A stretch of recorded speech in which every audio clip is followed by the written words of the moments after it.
நம்பினேன் உன்னையே நம்பினேன் ஸ்கந்தகுரோ உன்னையன்றி இவ்வுலகில் ஒன்றுமில்லை என்றுணர்ந்தேன். நன்கறிந்து கொண்டேன் நானும் உனதருளால் விட்டிட மாட்டேன் கந்தா வீடதருள் வீரே. நடுநற்றித்தானத்து நானுனை தியானிப்பேன் பிரம்ம மந்திரத்தை போதித்து வந்திடுவாய். சுழுமுனை மார்க்கமாய் ஜோதியைக் காட்டிடுவாய் சிவயோகியாக எனச் செய்திடும் குருநாதா. ஆசையறுத்து அறநடியைக் காட்டிவிடும் மெய்யடியராக்கி மெய்வீட்டில் இருத்திவிடும்.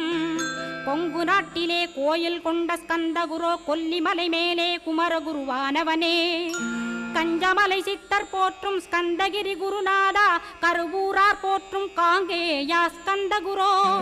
மருதமலை சித்தன் மகிழ்ந்து பணி பரமகுரோ சென்னிமலை குமரா சித்தர் கருள்வோனே. சிவவாக்கிய சித்தருளை சிவன்மலையில் போற்றுவரே பழ